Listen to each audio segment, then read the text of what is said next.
So, you've just got to your holiday apartment or a hotel. What's the first thing you usually do? Drop your bags on the bed, put your beer in the fridge. Don't do that. Take some advice from the pest interceptors. Before you throw your things on the bed, one thing you've got to be really worried about is bed bugs. So what the pest interceptors do, while they're away on a road trip like we are right now, take a torch. Come on, Rick, let's go and have a look at one of the beds. Because bed bugs are super clever little beasties. And they can walk, so it's said, 200 feet. Come have a feed off you and then go back to their hidey hole and then eat your blood. And then once that's done and they've grown a little bit bigger, they'll come back and have another feed. And the worst thing about it is one crawls inside in your suitcase or in your clothes, or you get eggs, the tiny little eggs stuck to your shoes. You can take them all the way home with you as well. So where do you want to look for them? Obviously, the bed is a good place to look because they don't want to go too far. So let's have a quick look around this one. First places I would always check is behind the headboards. But a lot of the time you'll notice little stains. What we'll do, we'll put a little photo of some of the things you look for, either that side or this side. I think it's that side. Look, see here. This unlucky customer of ours. You can see all the blood spotting, all those little black dots, but also cockroaches. Another good place to look for them is down on the slats on the bed. So down here, you want to come over my shoulder, Rick.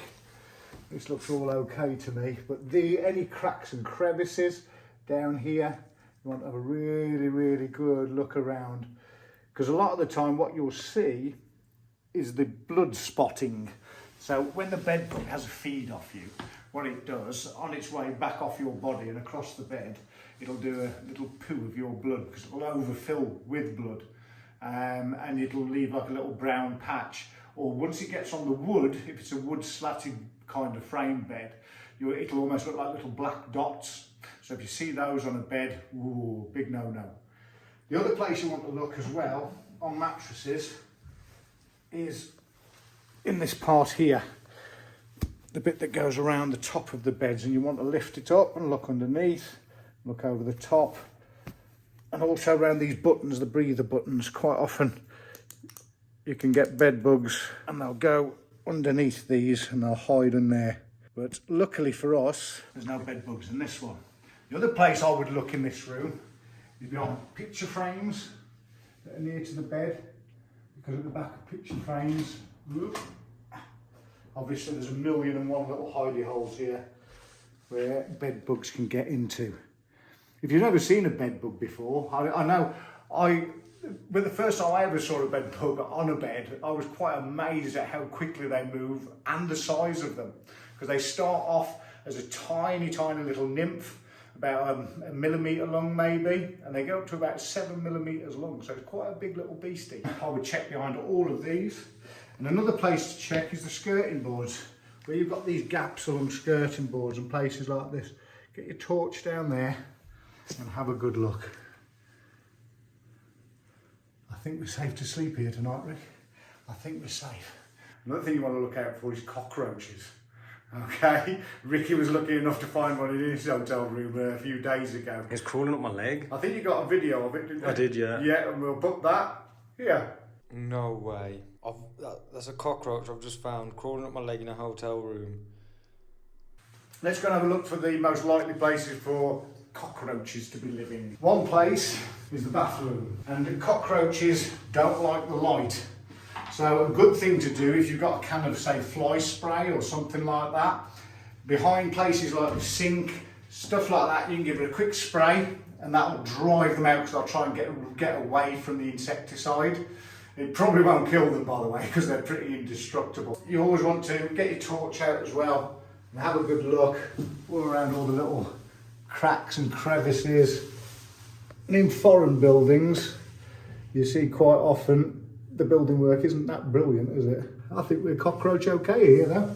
Mm-hmm. Backs of toilets, anywhere dark and sneaky that they can hide away. And the other place that you want to check, let's go back down to the kitchen. Places like this, I mean, I don't know what's in here. What there? It's an I forgot the name of it.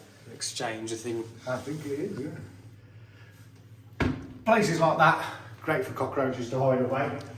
But let's have a look at the other favourite place for them to be. Is around cooking things and fridges. They do love a fridge. Now obviously if this was a normal fridge where you could pull it away from the wall, you'd look round the back. But in a fitted one like this, where I would look is underneath it.